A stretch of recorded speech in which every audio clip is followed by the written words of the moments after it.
Boss Brief, a strategic guide on how not to be an asshole at work.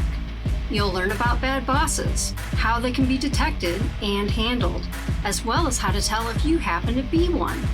Join an executive and an executive coach, both artists working in marketing and advertising from over 2 decades, who are here to offer you the ultimate guide on how to navigate any employment landscape. Here are your hosts, Eugene S. Robinson and Stephanie Peirolo. Welcome to the Bad Boss Brief. I am Stephanie Peirolo. I'm Eugene S. Robinson.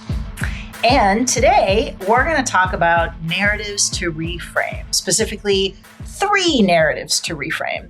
Now, what I do, I often tell my executive coaching clients, and honestly my friends, to be mindful of the stories that we tell ourselves and know when to reframe the narrative. Yeah. That in literary terms now we call that foreshadowing, given what I know is coming. So, and there's a couple of different sort of disparate narratives that came up to me. So one of them is this weekend I was visiting some friends and family in Denver, and I was talking to a young woman who will remain nameless, who is just starting out in the work world, right? Just going into her career in a very, very competitive field. And what she suggested to me was, she said, it's hard for me to set boundaries at work. What if I'm a people pleaser? That's the narrative that I call, it must be me.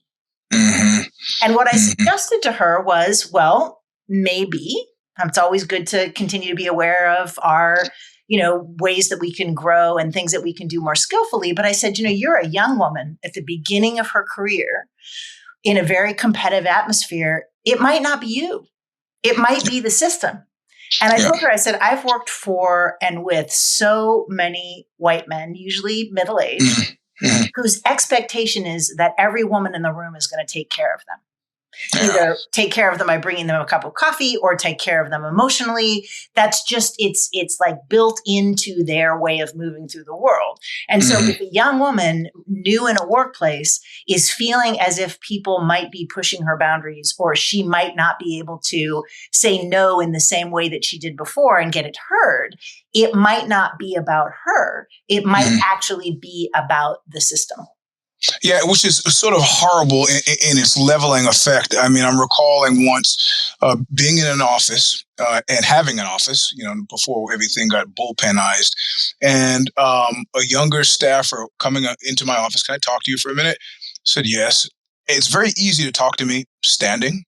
I also had a chair in my office that you could have easily kind of put your butt in and had your conversation with me. But instead, she chose to kneel in front of me.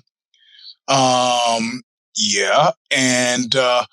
I noticed, without looking, I had noticed that as she dropped her pen and bent over, and the top button of her blouse had come undone. Now, I felt like saying, I understand that this might have worked with every single other male boss you've had, but you know how you can make me really happy? Just do your job. I'd be ecstatic. I don't need all of this stuff that the system has shown you probably works given who you've worked for. But that doesn't work here. I'm the reconstituted boss here. This is not part of the work job. I still got all the stuff that you haven't done that I need done. Please. So that was like, I would have hoped that was in a healthy refusal to tap into a process that doesn't serve anybody well. You went in a different direction there for me. I'm just kidding. I zagged. I know I got you with that. I know I could tell you zagged, but it's the same thing. I mean, the system is largely injurious to all concerned. But in the one hand, I was totally glad that she came to me versus any of the other men, executive staffers on board, who I'm sure would have fallen for the okie doke, but I just, Did you say something to her? Did you say anything to her? Yeah, eventually I said, hey, you know what? That chair works too. And she went, because she could see in my eyes that I wasn't going for it. And she sat in the chair and we had a perfectly civil discussion about workload, which is what the discussion was about. Right. So, and I think what's interesting to me is this notion that we are operating within systems, and yet the sort of Harvard Business Review, LinkedIn post ethos is that these are things that we need to be responsible for individually, like, right. especially women. But, like that article that I'm always quoting, where imposter syndrome is actually often for women of color, just racism, and by Jodi Ann Burry and Rupa Chatulshan. And the idea that the system works better if we believe individually that we are responsible for our own difficulties, and that it's just a question of pulling ourselves up by our emotional bootstraps or buying another self-help book until we can ameliorate whatever the problem is and be comfortable. Right? Yeah. So that's narrative number one. What? That's the fuel that drives America, though. I mean, is it? Yeah. It drives billions of dollars of commerce in America. If I could just fix me. Well, and I think it also drives the political system, right? Yeah. So to me, the obvious thing, like, who would benefit from universal single payer healthcare? Who would benefit? People who have less money. Yeah, right. They're the ones who would benefit. People who own their own businesses like I do. People who are lower middle class who maybe have children with special health needs or, elderly parents. They're the ones that would benefit. And yet they often vote for politicians who are moving in the opposite direction. Which I'm guessing they believe is aspirational. Right. Because these people will allow me to be rich. Yeah. Right. But they're not going to be rich because the system is kind of stacked against them. So I think the first narrative of, it must be me is to invite us to reframe things and look through this lens of what's the system in which I'm operating. And then again, to your point, how does that system impact every single person? I, of course, am looking at this attractive young woman across from me in her, 20s and thinking there's going to be some challenges that are going to come to you just because of the way you look and the way you are working. But you're also talking about the way in which that can impact men. Yeah, right. That same sort of environment. So that's also as a coder to this. Later, there was another situation. This was an editorial office. This was not high tech, and she confessed to me that she had been a sex worker, and then there was a whole other explanation. And I said, "Let me stop you right there." I said, "If you think that you're the only sex worker in this office, you're wrong." So this is not an explanation. This is not an excuse for non-performance, unless you have, an actionable complaint about one of the other staffers here. That's not a reason to not get your work done. Sorry, I just can't. I can't. I mean, it's like you might have smallpox, or like Flavor Flav once said, your mother has a gold nipple. It has nothing to do with the price of tea in China here, please. So. Again, you're just full of interesting segues today. We should call this the segue show. The segue show. I just wanted to tie it off. In my head, it was something that needed to be said. Okay, no, and then that was. Thank you for. No, because you said the system. I mean, again, I thank goodness it was only me because. Right. The standard dude is just this is gonna cause a Scirocco in his mind of mixed emotions, where I was very direct. I'm focused on the job. You should also be focused on the job, So here's narrative number 2 that I would like to see reframed, which is things that were better. Everything was better before. You mean MAGA? Well, that's again, making it great again. Yes, that's one way. But I'm thinking specifically about the ongoing dialogue, and we've talked about this before, the ongoing conversation about returning to work. Yes. And that there are so many people that are saying, so many leaders that are saying, you have to come back to the office. Otherwise, you're not going to be able to be creative at the place where you and I both worked. You're not going to be able to be creative. You're not going to be able to be innovative. You can't transmit culture. All of these excuses. And an interesting article came out by Jane Thier, Thier, I don't know how to say that, in Fortune magazine, that says that the productivity of U.S. workers grew by 5.2% in the third quarter of this year, according to the Bureau of Labor Statistics. That's a significant reversal. It's two quarters in a row where productivity has gone up after 5 consecutive quarters of decline. And she cites a number of possibilities as to why this might be so. It could be because people are not changing jobs as often. which could be because they know that it might be tough to get another job, but also because employers are trying to watch costs, and it costs a lot of money to train a new person. So employers may be treating their existing employees better. There's a lot of different reasons, but one reason that isn't making that happen, people are not going back to work more. Right. There has not been a significant, there's been kind of a stasis since, the summertime, as far as the amount of people who are working remotely versus hybrid versus in office. That hasn't changed, which means our productivity as workers is independent of where we work. Yep. And everybody knows that. Everybody knows that. But there is this, I think that there's this narrative by leadership of these large corporations that we need to go back to the way it was before the pandemic, where everybody was in the office, and they, usually older people, are talking about, well, we could see how other people were working, and we could mentor them, and we could transmit culture, and people deal with conflict so much more effectively face to face. They're just meanies on electronic devices, none of which I actually think is true, but I think it's a really strong narrative. It used to be better back then, so if we can just go back, everything will be okay. I also think taking it away, which is, in other words, hewing to the status quo of, hybrid work environments, it removes an executive perk. Let's really be honest about that. If you are an executive level manager, there had to be a slight buzz into walking into an office of people who work for you. The thrill, the emotional thrill of having either people, if you're having a bad day, then everybody's concerned and they're worried because it transmits, this fear element of professional involvement, employment in America. And it's disgusting to me.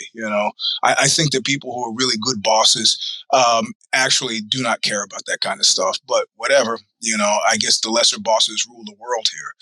And let's not assume that there wasn't effort involved, right? I mean, I was an executive coach before the pandemic, during the pandemic, and after the pandemic. And there were definitely a lot of changes that leaders needed to make to transform culture, to onboard people, to deal with conflicts, do new initiatives. It was challenging, but it has been done. Right. That was good leaders have been working on how to effectively manage remote and hybrid workers for years now, right? Since 2020, right? It's almost 2024. This is not a new muscle that we're exercising. And I think we've gotten pretty good at it. And that if you are intentional, you can override the negative parts of the changes. And I think one of the things that is frustrating to me is that the people who most benefit from hybrid or remote work are the people who have less power. Right? I mean, just anecdotally, people who have young children, people who, can make it to daycare on time for the pickup, people who have disabilities and maybe it's not so easy for them to get to work. People who, you wrote a, really good article in the LA Times about your experience with working remotely. You want to mention that one? Yeah, about how largely people of color were like, you know what? One of the reasons my personal productivity has increased and improved is because I don't have to deal with the horror of being in an office with people who don't look like me. And it seems counterintuitive that would be a problem, but in survey after survey, it seems like Black folks specifically are like, you know what? My day is beautiful without a single microaggression. Usually I scoff when people say microaggressions because the world I live in, the only aggressions are macro. But I completely understood. There's a guy who works in Los Angeles, started his own business in motion graphics and design. And he was like, you know what? Inevitably, we'll have a Zoom meeting as a result of some project. And even if we're halfway through the project and is successfully halfway through the project, when we do a Zoom call and they see that I'm, for the first time maybe in this whole, that I'm African American, it's a thing. It's not always a bad thing. It's just a thing, and it's enervating. And I was like, yeah, well, there you go. So yeah, that's what the LA Times piece was about. And my frustration with this, it used to be better, was first of all, I was there. It was not. Yep. It was not better. And Yep. second of all, that it's better for whom, right? So that's the question. When these inevitably, it seems like they're these very affluent white men and women who are in leadership, who are hearkening back to some halcyon time in an office that, usually is, like you said, this large bullpen format, which has its own kind of challenges, and that they're not taking into account who it was better for to be able to work remotely or be able to work in a hybrid fashion. But then also let's put on our management hat here for a second. It's our business, and I want to see these people at their desk because I'm not convinced that they're working if I can't see them. Well, there's certain indices that let you know whether people are working. Is the project done? Yes, no. If it's yes, what do you care? I know a guy who had developed a terrible problem with crystal meth. He went to his boss and figured, I need to disclose. Goes to his boss and says, I'm having a terrible problem with crystal meth. The boss says, look, if money is a problem, I can increase your salary. He said this because I don't know how much you know about crystal meth, but this guy's workday had gone from 8 hours to 22 hours. He was perfectly okay working 22 hours a day because he was high on meth. His boss was not concerned about the illegality, drugs in the workplace. If he's getting 22 hours out of one of his employees, if money's a problem, fundamentally willing to fuel this guy up to get the job done. And if that's the case, what do you care? If I can get the project done at home, what do you care that my ass is in the seat? So part of what ends up coming up is this notion of fairness, and it's a real kindergarten level version of fairness. Right? Yeah. It's like little children. Well, she got her sliver of cake is a half an inch larger than my sliver of cake, right? As opposed to like both of you have more cake than you can possibly consume without vomiting, right? Like there's plenty of cake, and I do see that immature leaders or new leaders often talk about fairness. Well, if he has to sit there, so does she. If I had to go through this kind of a internship to become a doctor, your resident program needs to look just like my resident program. And people get very entrenched in this fairness idea.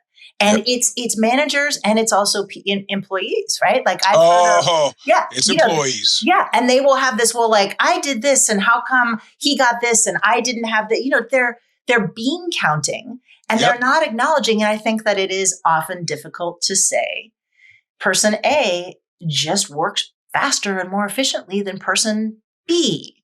Yep. But that is the reality. I'll tell a story, and I'm glad to tell it. It's when I was at Mac Life magazine, and I had done several cover stories on the magazine. And some of these cover stories I had done while I was on the road with my band. Now, go back a little bit. Future Publishing had hired me on as an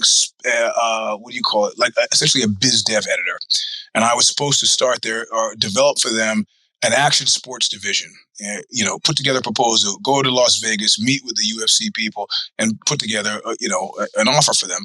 And I said, well, I can't, that's a great project, can't do it for free. He said, well, we have a senior editor position on the magazine, so I could get you money while you do this other thing. I go, great. But, my schedule is weird. We could work with this. So I'm on the road. I'm doing cover stories, attending staff meetings, doing videos. And at one point, one of the older staffers, not an executive staffer, but one who had been there a long time, she started complaining about well, how come Eugene is never here? I'd done 4 cover stories. Did here or not here, did it make a difference? And in essence, had created such a stink that when I got off a tour, after having done all these cover stories while on the road, and I wasn't gone for an inordinate period of time. We're talking 2 weeks. The guy, my boss at the time, our common boss, said, "You can't do this anymore." So let's try to put some FaceTime at the desk. It's making everybody else feel weird. I said, okay. Knowing at that time that HarperCollins had put together a book tour for me for my just released fight book, and that I was going to have to go out on the road again anyway. And I thought about it. And I went and told them, I said, listen, I'm going on the road again and I can keep doing cover stories for you guys or I can leave. You let me know what you want. And they said, yeah, maybe it's better that you go because it's causing me so much internal strife you working this way, that maybe it's just easier. And I go, up to you. Good luck. That's another narrative that needs to be reframed. Not only the, things used to be better in the old days, but also what is fairness? I mean, I've advised a number of executive coaching clients to talk to whoever it is that has this fairness notion and reframe it. Right? Like, let's come from a place of abundance. Let's acknowledge that everybody has difficulty, right? Maybe this person is on maternity leave and you will never take maternity leave because it's not your parental leave, because it's not your intention to have children, but you may need to take bereavement leave when someone that is close to you dies and this other person may not, that it's not. It's not one size fits all. Yes. And to move away from that bean counter. So the last one, and this is just my sort of personal musings, but there's a narrative that there is no recession. And I feel like I keep seeing all of these stories, and I'm not an economist. I don't know about, how to read the economic tea leaves, but I see a lot of articles that we're in great shape. We're in great shape. Look, this is fine. Yeah, the consumer prices are, more expensive, but everything's fine. And what I've noticed in Seattle is that because Seattle is so centered on Amazon, Meta, Microsoft, Google, that when there are ongoing rolling layoffs, as there have been this whole year, there's a trickle-down effect. I was in physical therapy last week talking to my physical therapist, and she was saying she can tell 6 months after a wave of layoffs, everybody ends up being done with their paid insurance. And so they stop coming to physical therapy. Right. People that used to be like cash pay can't afford to do it. This is a physical therapist. So the idea that physical therapists and dog walkers and home remodelers and all the people that are part, and I will say executive coaches. I mean, McKinsey this year had the lowest number, I think this was in the Wall Street Journal last week, the lowest number of new partners in McKinsey for many, many years, because no one can afford consultants anymore. Because and so I feel like it's great that there is a positive narrative to some degree, but the economic reality for many people that are in places like Seattle or Silicon Valley is there's a really difficult trickle down effect. And a lot of those people that have gotten laid off are still looking for work. And I think what's challenging about this is that it kind of plays into it must be me.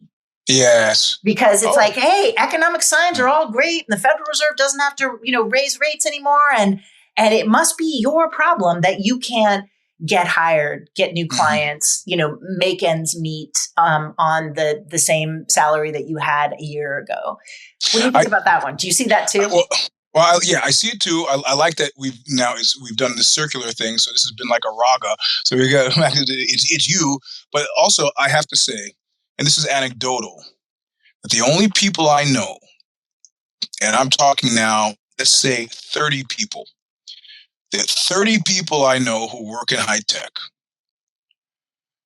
In the last 12 months, or let's say not even the last 12 months, in the last 3 years, those who have gotten jobs as a result of transforming their resume, sending it in through LinkedIn, finding it on a job site, Glassdoor, the numbers of those 30 people, numbers of people who have gotten their jobs the way it's supposed to work traditionally. You see something in the newspaper and you send in a resume, a 0.0. Now, it could just be that I know a lot of engineers and that's not the way engineering works. But the reality of it is every single person I know who's been professionally engaged in the last 3 years of the 30, and these are mostly guys I'm doing jiu-jitsu with or somehow involved in music who work high-tech jobs, not a single one got it by floating a resume over the transom.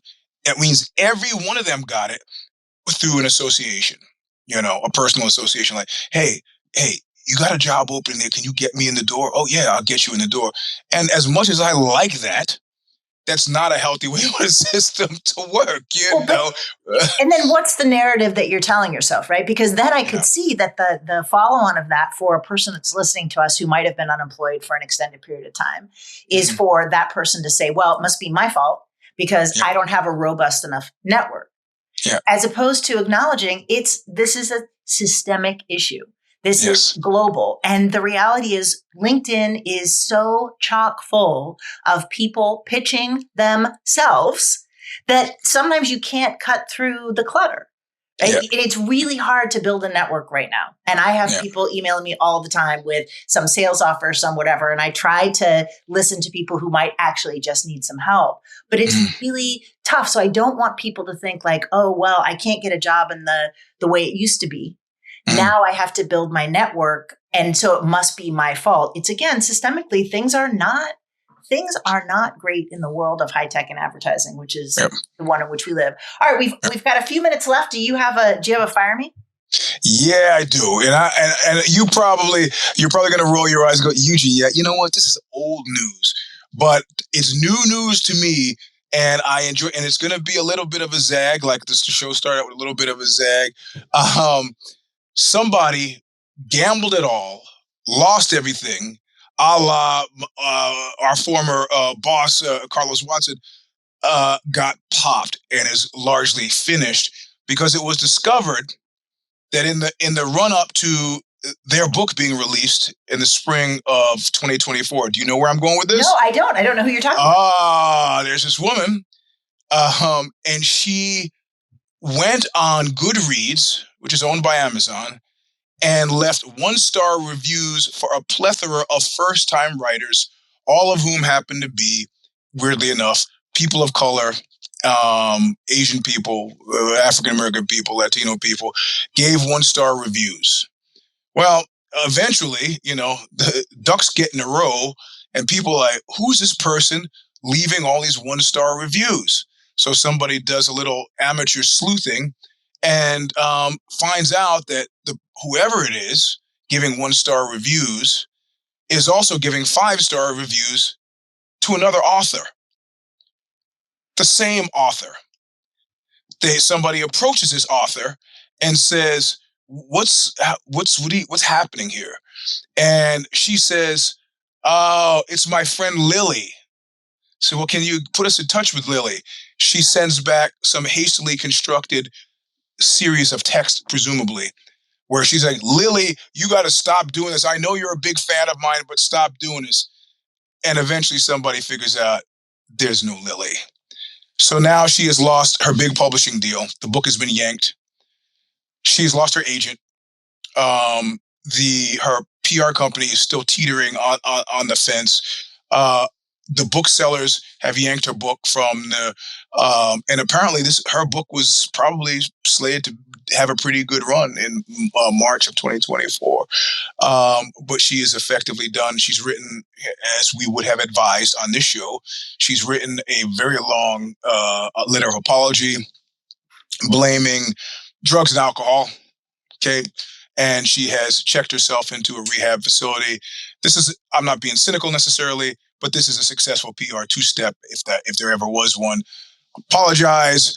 I screwed up. This is how I screwed up. And good luck to you. I got to go to rehab. But it is, in my mind, a perfect storm for Fire Me of just bad decision on top of bad decision, all premised on what in tennis they call an unforced error. It didn't have to do that. Who is the woman? Was she a white woman? Yeah. I mean, kind of goes without saying. Like, having really bad behavior. She must be white. I believe her first name is Caitlin. I do not have my computer open in front of me. Okay. I'll Google it. But you know what's interesting? I will just put out into the world. Yes. Okay. I have never left a review on Goodreads, right? Pro or con at all. I mean, I'm on Goodreads. I haven't left a review. I have been trying for 30 years to get an agent, to get a traditional publishing deal, and to get a PR. Those two things might be connected, right? She may play a game on social media. And I mean, possibly she is just acres more talented than I. Possibly, right? But I think that there is there are people who are getting book deals, who are getting publishing deals, who are getting famous because they know how to play the social media game. And this woman was not good at the game. She was clumsy. But I also have to believe that there are people that are doing things that might be not quite as black and white, but a little more in the ethical gray area. And yet they're the one. I mean, it is interesting to me that this woman has that, because if she's a first time published author, and I don't know, I have no idea who this is. She is not. She's I think she's multiply published science fiction author. Okay. But do you see what I mean? It's like there is a way in, and maybe that's, it could just be that I have no talent, but it also could be like, I am choosing not to participate in social media except to a very narrow sort of focused business development extent. And maybe that's part of it. Cause that's what I ask, like there's a book proposal that I'm writing right now. And one of the key questions is, tell us where you are on social media. Tell us what your followers are. Basically give us the numbers. And that is one of the key criteria that they will use to make a decision about whether or not to publish this book. I'll tell you a funny story. A writer I know has the same name as a famous person, as do I, right? But this person, the name that they have, will not divulge, has resulted in them having a tremendous run-up of followers on Twitter. Now, the average person, I think I have 7,000 or 8,000 on Twitter. I'm still calling it Twitter. I will not acknowledge X. This person has 4 times that number. They've got, what's 4 times 20? This is, you can figure out 140,000. These people believe that she is this actress. So I don't know that it necessarily helps. However, she just got a book deal. And I guarantee you 100% that the people putting that deal together, they looked at the 140,000 people that she has followers and go, slam dunk, open, shut case, done. Yep. So in my day, let's go back to the first people we knew in the blush of our editorial past who made it big. They got busted the old-fashioned way. David Levitt, who had this big deal, Silent Language of Cranes, and then his second or third book, he's like plagiarizing, old-fashioned way. He's, J.T. Leroy, who I love the book Sarah, but I smelled the rat instantaneously. The whole showing up at the press conferences disguised and doesn't want to be revealed, and I didn't buy any of it. I love the book; it didn't make a difference to me, but. So I think social media has increased the possibility of high-level chicanery. That's true. Yeah. All right, that's all we have time for. If you want to get in touch with us with suggestions about what we should do for our next show, WTF@badbossbrief.com. Again, WTF@badbossbrief.com. I read every email that comes in. We always like to hear from you. And see you again in a couple of weeks. Thank you. Adios. Bye.